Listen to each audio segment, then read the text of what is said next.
So yesterday I got an email from a coach who sent along a couple of challenges that have come up in working with extempers, and I wanted to share those couple of challenges and also my response to them. Here was the first. Not all students pull their weight. Only about half of them print articles on a regular basis. I haven't figured out a way to get all to buy into the idea that it's important for all to contribute. Have you dealt with this problem? Do you have a suggestion on how to structure the club so that a few aren't doing the work for all? Well, I have a couple of ideas. The first is what you can do is you can take the competition schedule. Well, I guess it depends on whether you have students who are only going in Extemp or whether they have committed to do other events and they're just trying to branch out into Extemp and aren't printing out enough articles. But what I would do sometimes when I had students that were not really contributing enough to the collective things like doing debate research, updating the Extemp files, is I would pick from the travel schedule a tournament that was fun enough, enjoyable enough that it would get them hooked, and I would say, this one you can go to just to see what it's like.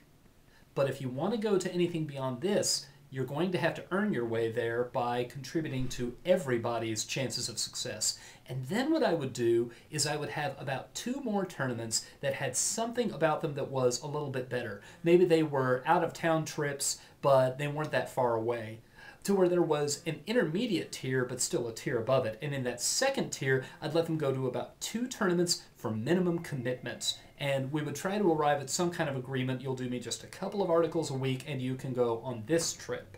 But then, if you want to start going on some of the really good trips, if you want to go on some of the trips that involve getting on an airplane, then you're going to have to contribute a lot more.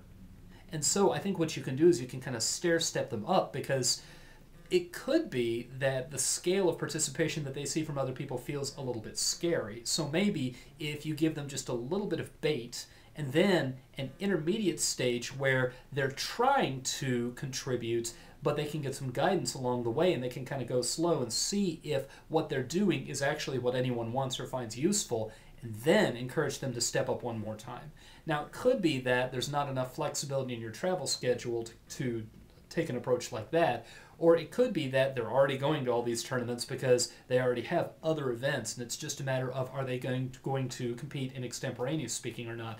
So I guess the second approach that I've used in the past sometimes when I had competitors that I needed to light a fire under a little bit was to be very positive, was to proceed as though they just didn't know that they were expected to contribute, and to offer that I would help them. Oh, you haven't printed out any articles? Obviously you need some help in knowing which articles to pick. Let's sit down and you show me what you've been doing, or if you haven't done it before, I'm going to let you look over my shoulder while we do it. And there are a couple of things going on here. On a few occasions, I genuinely thought that it was a student who just didn't have enough work ethic, but I was surprised to find that it was someone who had the potential to be a very, very hard worker, but they were confused and they were embarrassed about feeling confused. And just with that little bit of guidance, I had to take the first step. They wouldn't tell me that they were stuck, but with that little bit of guidance, all of a sudden it just uncorked something and they started working really hard and being really productive.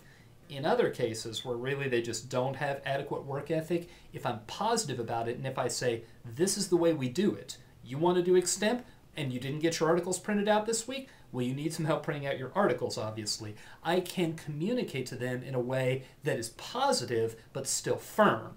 The printing out of articles is not negotiable. You didn't get your articles done? Well, let's go sit down and get your articles done. And I guess the third thing that I would say is you want to socialize, and this is probably something you've been working on doing all along, but I'll mention it anyway. You want to socialize your entire team toward the idea that what you do is you work hard toward approaching excellence. That you learn from watching other people, from going and watching finals, from watching videos of nationals. You want to have in your mind a pretty clear idea of what excellence is, and then you work and you earn your successes by working to close the gap between your performance today and that idea of excellence that you've seen out there. And you want to make sure that your competitors aren't just admiring people who win.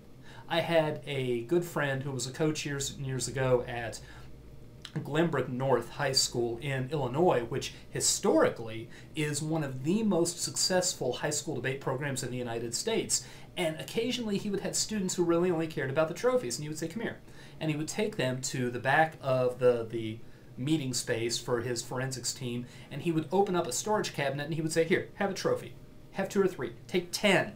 Take as many trophies as you like. Take them home, snuggle with them, do anything you like with them. But get over your love of trophies, because trophies is not what it's about. What it's about is how much opportunity you have to tap into your potential and to maximize it and to really drive yourself in the direction of excellence." Now the trick is socializing a forensics team so that they are driven by work ethic, so they are driven by earning what they get. That's the kind of thing that I'm afraid that leadership has to come from the competitors.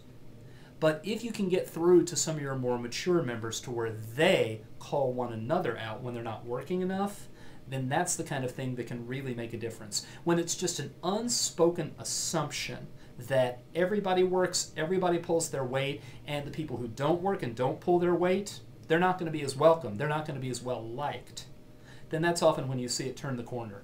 I have to say I was very blessed because there are a lot of college forensics programs that cherry pick the most successful people coming out of high school forensics. So at that point, their team is made up of a lot of very talented people, sometimes with very swollen egos, and it can be tricky to get them to do the work that's necessary because they think they have enough native ability that they can get by without doing nearly as much work as would be expected from, say, other people. They think, we have people to do that.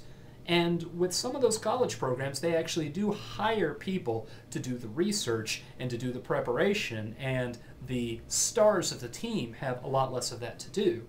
Well, I went to Baylor, and it is quite tricky getting really first-rate high school debaters to go and spend 4 years living in Waco, Texas. So we didn't, and I think this is still true today, they still don't run on recruited talent that's cherry-picked out of high school. When I was there, there was only one scholarship a year that was for debaters, and a lot of times it went to someone who was already on the team. A lot of people called us the blue-collar debate team, but we'd compete with the Harvards and Dartmouths of the world. We did it by raw, brute strength, by the quality of our research, by the amount of time we spent in the library. We had more people go deep at nationals that nobody had ever heard of in high school, but we worked so hard that it was almost like grinding ourselves down into the caliber of debater that all these high school national champions had spent their previous years becoming. So if you can get to where you have that sort of organizational culture in your team, we are proud of what we've done because we earned every ounce of it. If you can get a critical mass of that belief among your students, there's kind of a yeast growth dynamic to it. You start with maybe a couple of your wiser students and you talk to them and help them see the importance of it, and they spread it to the other students. And then it becomes a matter of when you have someone who's not pulling their weight, it's pretty easy to take care of. Okay, so there was a second concern. Related to the above, the club puts a lot of work into the Extemp boxes, especially in the few weeks leading up to a tournament. Several times I was caught off guard when I found out a week before a tournament that a student in our speech and debate club signed up for Extemp at the tournament and had never been to one of our Extemp meetings, wanted a crash course, and of course wanted to have use of the club boxes. It's been a difficult situation, but I always let the student participate, even when I felt the rest of us are being taken advantage of. Well, and my answer is kind of related to the first one, although I guess it goes in a slightly different direction. That's one where I'd feel very comfortable telling the student no. I would explain it to them this way. I would say the activity of forensics runs on respect. Where respect breaks down, the activity just can't exist. It is respect that constrains the judges to write comments on the ballots that are constructive and helpful. It is respect that constrains the competitors to be civil to one another, to be honest with one another, to refrain from cheating. Where respect is not a very strong, binding, essential force in forensics, forensics collapses because communication has too much potential to be hurtful when it is not bound up inside respect. And I would tell the student, respect begins inside our own organization. And I know you're just excited. This is what I'd be saying to the student. I know you're just excited about competing. I know that you're curious and want to try another event. But when you ask me to drop everything and race you through how to do this event, and then you want to use the resources that we've put hard work into without contributing yourself, that's where maybe you could talk with them about the ethical wrinkles of the free rider problem. If this is a resource that you are benefiting from, then you have a duty, a positive duty to contribute to it, where you have the ability to do so. And maybe that's where you offer them and you say, you're not going, I'm not going to drop everything and get you up to speed on Extemp so you can go to this immediately coming up tournament this week. But I will work with you in the long term, and I will make a contract with you, and this kind of goes back to what I was talking about with the 3 different tiers of tournaments. Another tournament coming up, we can aim for that one.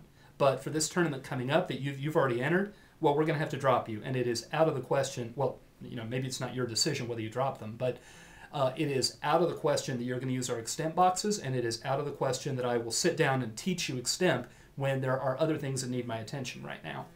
And you could even tell them, if you want to go to this tournament and if you want to give Extemp a try, and if you want to draw the topics, take what you know about current events, go in and try to give the speech, that's okay. Being exposed to it, having a look at it to where you're no longer just imagining it, but to where you've been in that situation, that'll be helpful. And when you come home, we'll take what you saw and you can tell me about what topics you drew, and we will use that in some of your early lessons in how to do Extemp. But what you're asking for, I'm afraid the answer is no, and really it's because the activity has to run on respect. So those are the things that come to me that I think I would say in those circumstances, and I hope that that is in some measure helpful.